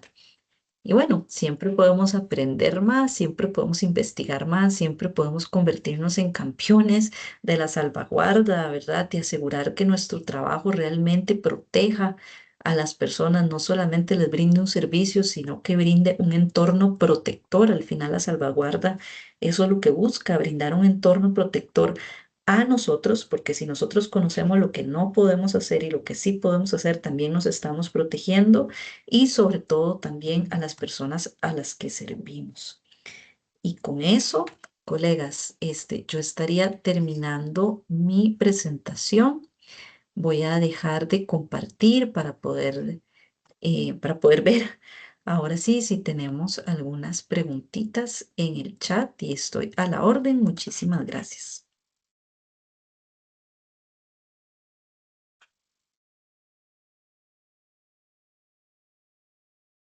¿Cómo lo queremos hacer? Sí, no, muchas gracias, Mónica, sinceramente por su excelente presentación y por compartir tu conocimiento con nosotros. Bueno, a continuación sí vamos a abrir un espacio para la sesión de preguntas y comentarios. Les, les quería recordar, antes de pasar a esta parte, que por favor nos completen la lista de asistencia, porque hay varias personas que no lo han hecho y de eso depende de que les mandemos todo el material, las grabaciones, ¿verdad? Y que podamos tener sus contactos para próximas actividades. Procedemos también a dar lectura a las consultas del chat primero y luego vamos a, a iniciar brindando las palabras según el orden en que se vaya levantando la mano. Aquí yo tengo algunas consultas y algunos comentarios que han hecho en el chat. Dice don Víctor Manuel Leandro, la violencia y el abuso en ocasiones se encuentran desde el hogar y fuera de él. Es importante saber cómo reaccionar ante los conflictos y situaciones de riesgos como violencia, pobreza o explotación. También tenemos una consulta de Joseph Macis que dice, ¿qué sucede cuando estos mecanismos no funcionan? Las denuncias que hacen las instituciones educativas no son manejadas de forma correcta por el PANI, que es la institución que por ley debe dar esa atención. Sí, muchísimas gracias porque este es uno de los temas que cuando nosotros trabajamos con comunidades es de las cosas que muchas veces nos mencionan, que los mecanismos de denuncia en su percepción no son efectivos, ¿verdad? O no están funcionando de la forma en que las personas consideran que tienen que funcionar. En el tema de salvaguardas, sí es muy importante comprender que una vez, si es una persona mayor de edad, ¿verdad? Una vez que la persona coloca la denuncia, empieza un proceso que lastimosamente muchas veces no es el más rápido, ¿verdad? Este, y bueno, nosotros tenemos también una línea de hasta dónde podemos brindar un acompañamiento, ¿verdad? Eso también es muy importante. Eh, en algunos casos, hay algunos profesionales que dan la milla extra en realidad y dan un acompañamiento por un tiempo largo, pero realmente nuestro acompañamiento sí termina cuando nosotros brindamos toda la información y cuando nosotros entregamos el caso a la autoridad competente. Ya no es como es muy difícil que nosotros podamos cambiar, ¿verdad? El proceso o el mecanismo como está, y yo sé que esto a veces genera mucha frustración, si lo genera para la persona sobreviviente, ahora imagínense también, obviamente para nosotros también genera una frustración, pero en nuestro caso sí es importante que el acompañamiento, pues cuando entregamos el caso a las instituciones pertinentes y la institución toma el caso, ya es importante entender que aquí también estamos hablando de una emergencia por tiempo corto, entonces, pues si se puede seguir brindando cierto acompañamiento, pues muchas veces algunas personas lo hacen, pero realmente termina una vez entregamos el caso. ¿Y qué podemos hacer cuando cuando el proceso no es lo suficientemente largo, perdón, no es lo suficientemente efectivo o eficiente o rápido, ¿verdad? Creo que ahí es un poco compleja la respuesta porque ya la persona, el caso o la persona entra en un proceso ya local, nacional, con las respuestas que tengan, ¿verdad? En los tiempos, pero sí comprendo mucho la pregunta que a veces viene también de la frustración de querer brindarle a las personas sobrevivientes la atención, la mejor atención posible. Entonces, pues comprendo perfectamente. Y como les digo, hay algunas personas que dan esa milla extra, pero no es em, también por un tema psicoemocional de uno mismo, a veces tampoco pues termina siendo la mejor opción, ¿verdad? O la opción que va a ser sostenible en el tiempo. Em, entonces, creo que no te respondí exactamente la pregunta que me estás haciendo porque sí es bien complejo cuando la parte de la institucionalidad pues a veces toma un poco más de tiempo por el tema de la cantidad de casos. También recordemos que los casos de violencia han aumentado en el país muchísimo y ya el manejo de los casos puede ser un poco más complejo debido al aumento importante que ha habido. Entonces, pues es un tema complejo que tenemos actualmente. Cambio. Muchas gracias, Mónica. Ahorita seguimos con una pregunta de Alianza de Mujeres Costarricenses, entonces le vamos a dar la palabra. Buenos días, gracias. Me parece que esta actividad es muy asertiva, tomando en cuenta la situación nacional que estamos viviendo en este momento con respecto al abuso y el maltrato de menores y adolescentes. O sea, la estadística es sorprendente y nos debe llevar a multiplicar acciones para la prevención. Pienso que es muy poquito el tiempo porque yo sé que no puedo extenderme, pero sí creo que es necesario entender que la violencia ha venido dimensionando en relaciones impropias, que hoy que no se mencionó, y las víctimas, niños víctimas colaterales del narcotráfico. Y lo más delicado es el debilitamiento de políticas que servirían para lograr la prevención. O sea, esta es una situación bastante delicada. De los programas que conozco, porque más o menos trabajo a nivel nacional acompañando a mujeres de comunidades, que el programa que ha tenido la fuerza pública en capacitación en las aulas es efectivo, que no sé en este momento a qué nivel está, pero es efectivo.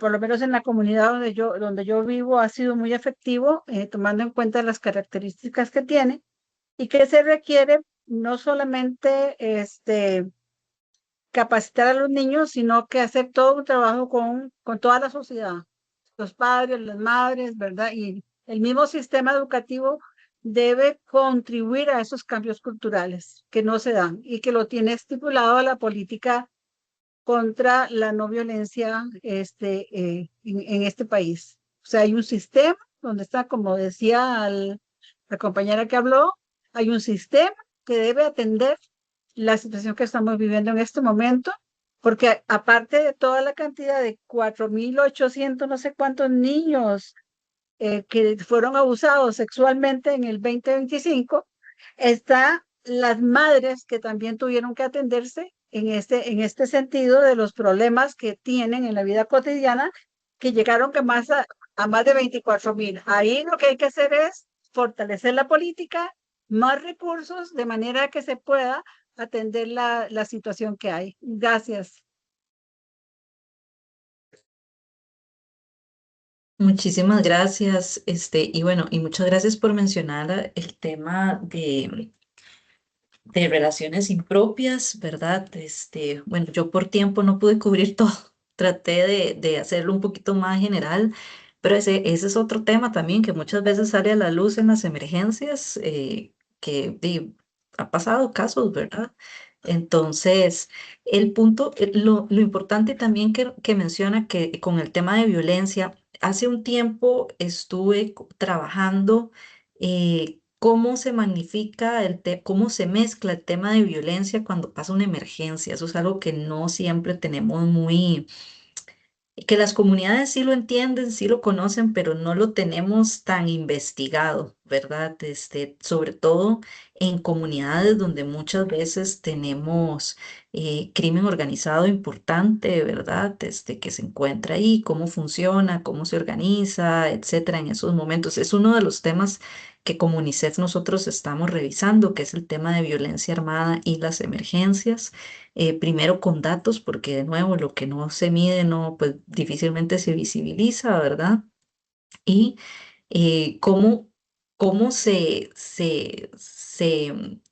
casan un poco estos dos y cómo actuamos desde los comités cuando encontramos este tipo de situaciones, que es un tema para mí súper interesante, porque usualmente cuando pensamos en emergencias pensamos únicamente en el desastre y a veces pues hay todo un ecosistema alrededor de esto que tenemos que tomar también en cuenta.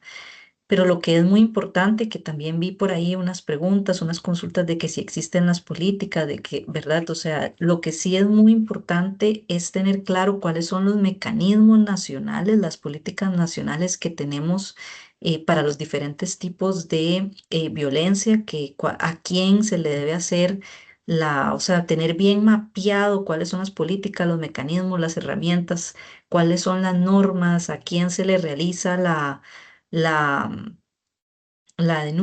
perdón, a quién se le hace la referencia, quién debe tomar el caso y que las personas conozcan estos mecanismos, ¿verdad? O sea, que tengan cuál es el número de teléfono que tengo que llamar, etcétera. Como comité podemos tener un plan de acción, ¿verdad? Que nos diga quién va a ser la persona que va a hacer esta denuncia, que todos los voluntarios vamos a firmar esto, que vamos por lo menos a imprimir este papelito y lo vamos a tener, ¿verdad? En el albergue en caso de que haya y para que todo el mundo conozca que no le pueden pedir, cuáles son los números de teléfono a los que puede activar.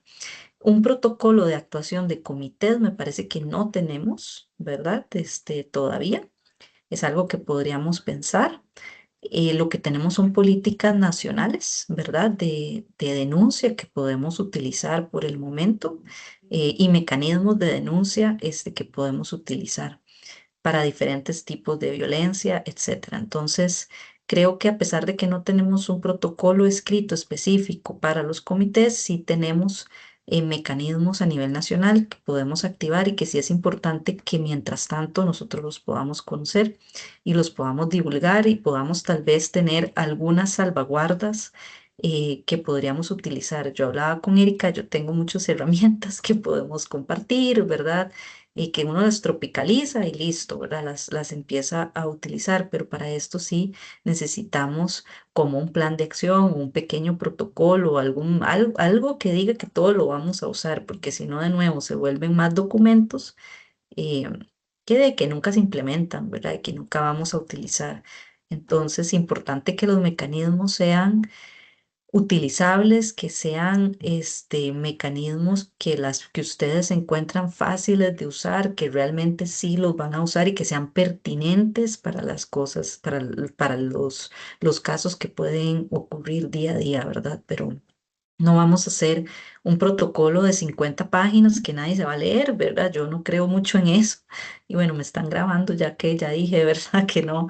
Pero sí creo mucho en las herramientas, en aquellas herramientas que sí podemos usar y que sí pueden generar un impacto en las personas y también en nuestro trabajo. Y para eso sí funcionan mucho los protocolos o los procesos, porque nos dan esos mecanismos de si pasa eso, clic aquí, imprima esto, llene, ¿verdad? O haga esto y lo otro. Entonces, ese tipo de cosas sí, sí son importantes que las tengamos, ojalá mapeadas. Y mejor voy a callarme un momento porque si no, no hay espacio para más preguntas y creo que tenemos todavía unas manitas levantadas. Ya no. Sí, muchas gracias, Mónica. Anuado a Sí. eso, también, digamos, la Comisión ha estado trabajando en los protocolos para los comités de emergencia, ¿verdad? Ha estado incluyendo este tipo de enfoques, ¿verdad? Enfoques de los derechos de los niños y de otro tipo de poblaciones en situación de vulnerabilidad. El año pasado también se oficializó un protocolo para, es una guía rápida para la violencia, para la atención de la violencia de género en los albergues. Entonces ahí también muchas cosas de las que usted nos estuvo compartiendo también están dentro de ese protocolo, ¿verdad? Y la actuación que deben tener los comités de emergencia si durante un albergue, durante la atención de un albergue pasa alguna situación de estas, que se encuentra en la página web, ¿verdad? Ahí lo pueden buscar también. Ahorita vamos a dar también la palabra a doña Lisbeth Navarrete.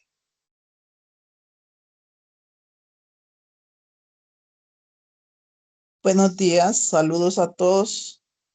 Vean, encantado de escuchar este tema porque realmente dio al punto donde debe de ser las cosas. Vieran que yo quisiera solicitarle a doña Mónica, es verdad, este, ¿cómo podemos hacer nosotros para adquirir un documento de esos o tratar de que conseguir una presentación de ella ante instituciones de mi comunidad, por ejemplo? Creo que se refiere a como un protocolo, un plan de acción, digamos, de salvaguardas, ¿verdad? Correcto que sí. Me gustaría como que usted nos diera una charla acerca de esos temas, porque aquí en esta zona rural se dan muchos problemas de esos. Entonces, Ujú. como en una reunión de directores, me gustaría que ese tema se tratara a nivel de educación, del Ministerio de Educación. Ah, ok, perfecto. Bueno, uno de los temas que vamos a proponer primero, que estaba hablando con Erika, era la posibilidad de crear algo básico para todos los comités, ¿verdad? Entonces, de tener algo para que podamos compartir con todos y todas, en base a la documentación que ya existe, pero también algunas herramientas para todos y todas ustedes. Y por supuesto, si hubiese una solicitud particular de un comité para una charla, tal vez más cortita, tal vez enfocada diferente, con mucho gusto les voy a dejar aquí mi correo, y ya hacemos como una solicitud formal para que yo pueda hacerla de manera virtual, eso sí, ¿verdad? Correcto. Y tal vez algo más corto con algún tema específico que ustedes consideren que sería importante sensibilizar. La idea también es que ustedes tengan acceso a esta grabación y puedan utilizarla, ¿verdad? Con sus comités, tal vez la parte únicamente en la que se da la exposición, que es de 1 hora, y también que tal vez la puedan ver en una de las, ¿cómo se llama? Una de las reuniones de un comité, tomar 1 hora para ver esa charla y también puede ser que de ahí salgan consultas que podamos ir viendo, pero con mucho gusto, si tienen alguna solicitud particular, ahí dejo mi correo, y voy a revisar con Erika si hay algunas herramientas que tal vez no tengamos ahorita y que nosotros podamos compartir para que ella lo pueda enviar a todos los comités también.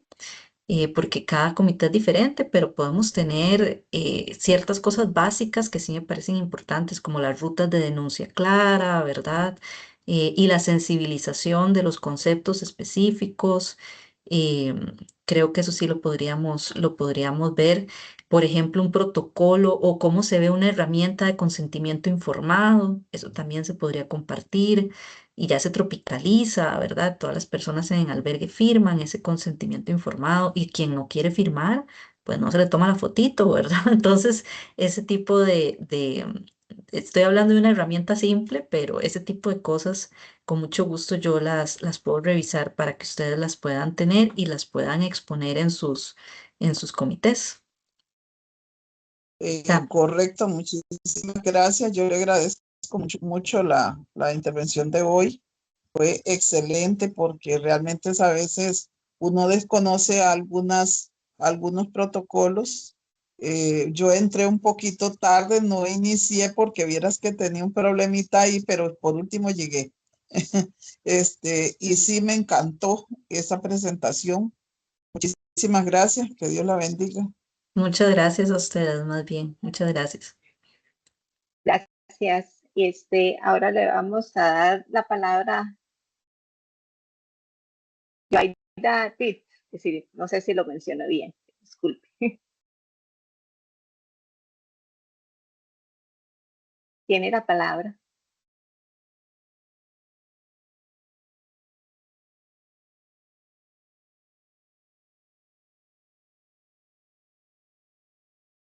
Ya.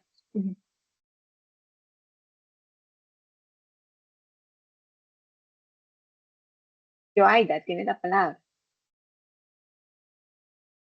Erika, tal vez mientras doña Yoaida revisa el micrófono, podemos darle la palabra a doña Yulitza. Dice que no puede activar el audio, entonces mientras tanto Ok. lo intenta Sí. doña Ana Yulitza.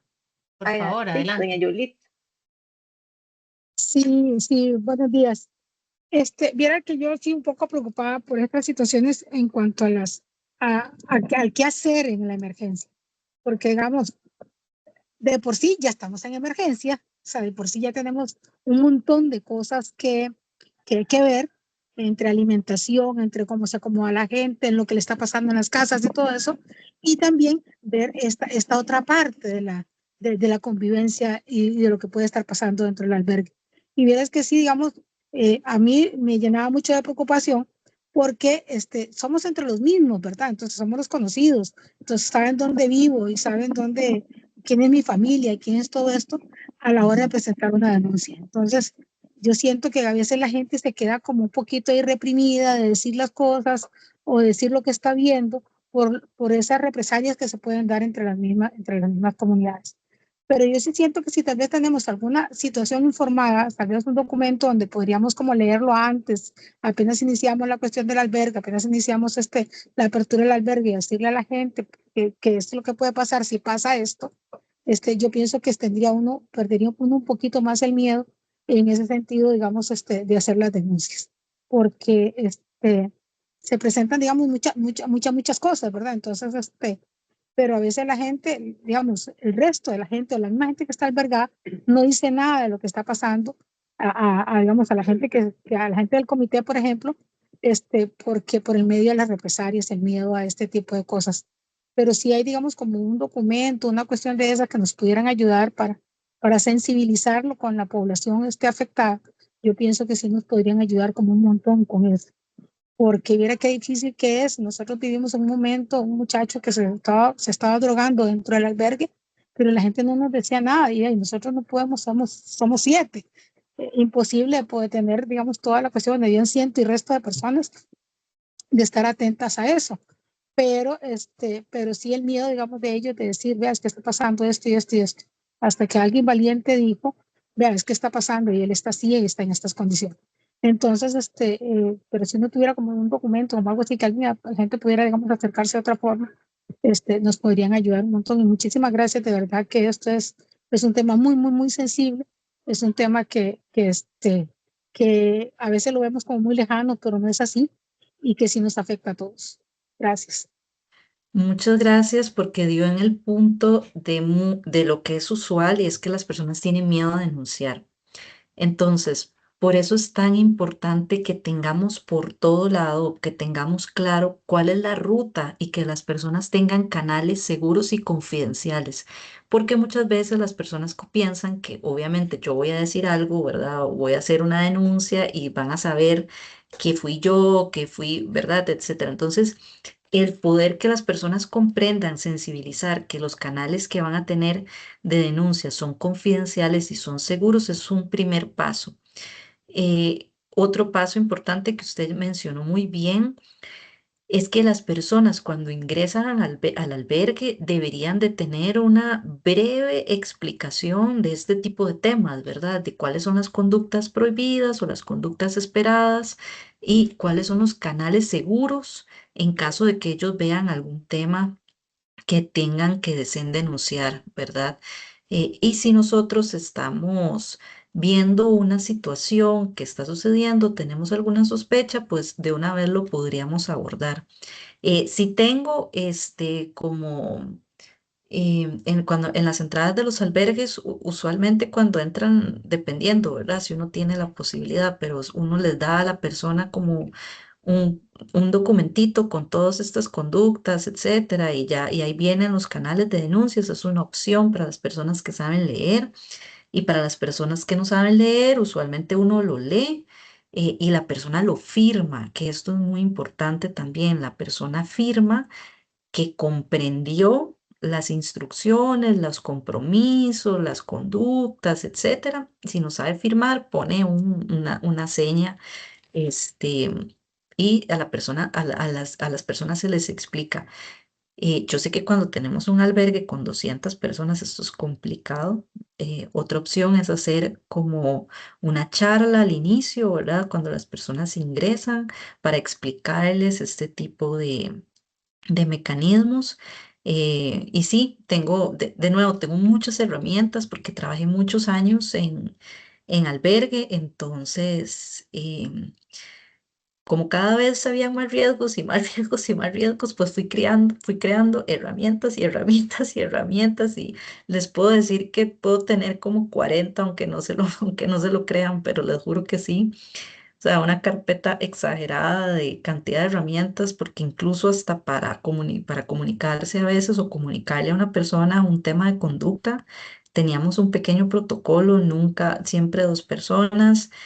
A la persona se le daba lo que se conversó y la persona afirmaba que en efecto eso se conversó, porque teníamos hasta casos que decían, no, es que me dijo otra cosa, ¿verdad?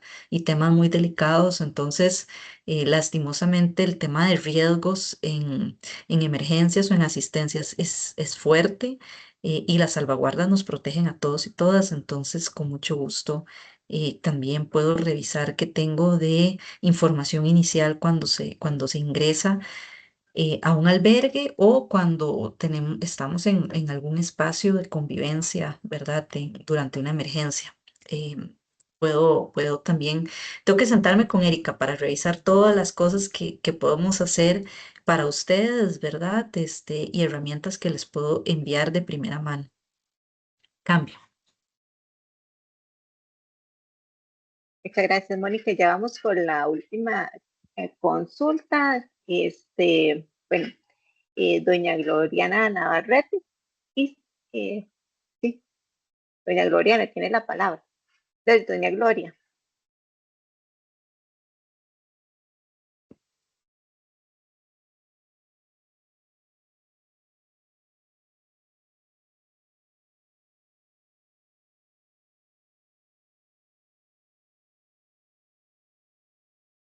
Doña Erika, si Gloria. gusta puede leer la Ajá. pregunta de la señora que no pudo habilitar el micrófono, que la puso en el Ok, chat, sí, mientras ya que voy a doña buscarlo. Gloria se fija a ver si puede habilitarlo.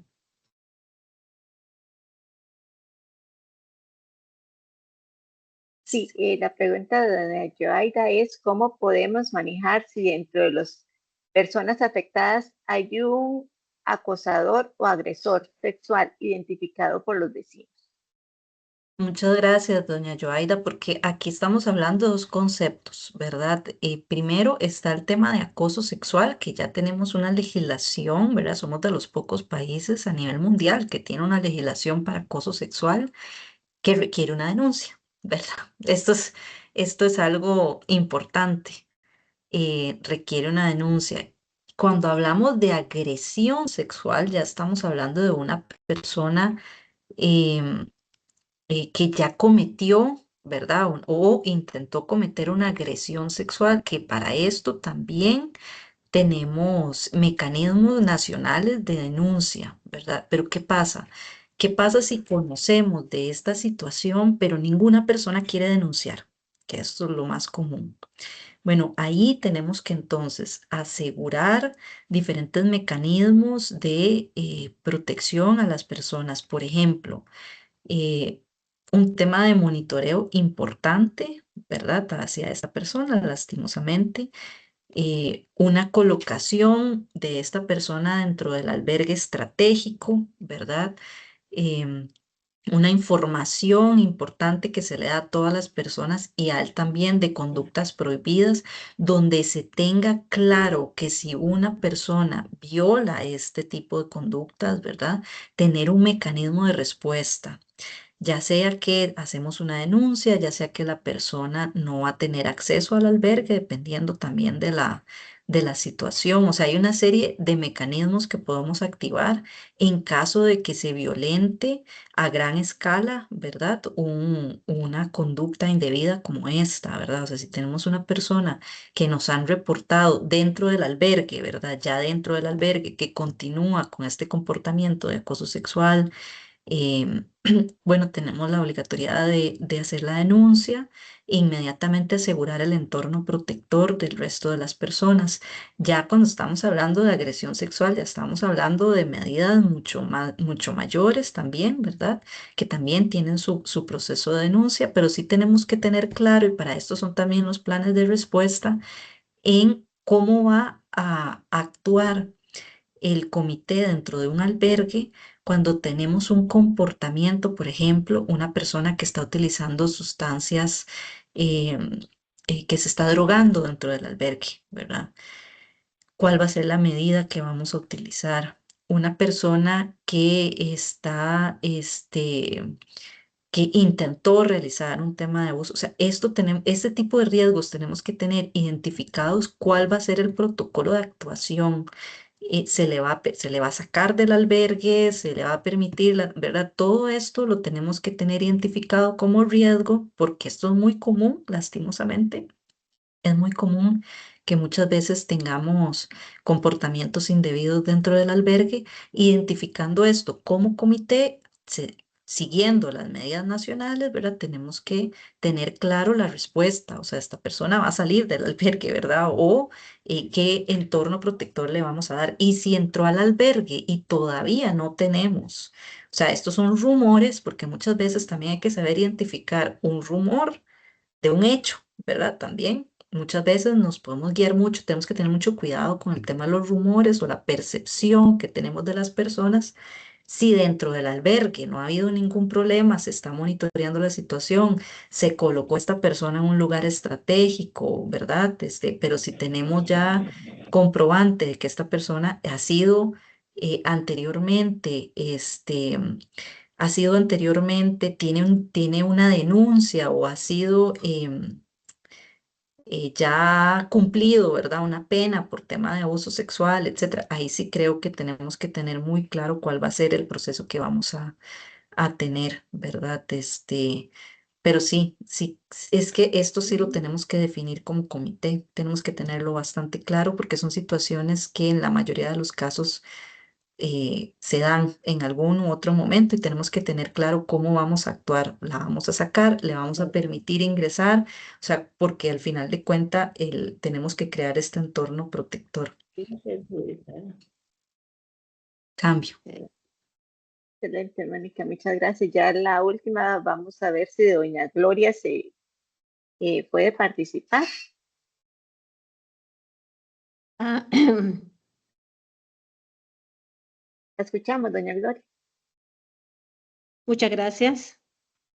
No, ya le había mandado el mensaje, porque le estaba preguntando que los casos donde los podemos evacuar con más ligereza, cuando es necesario sin perjudicar a nadie.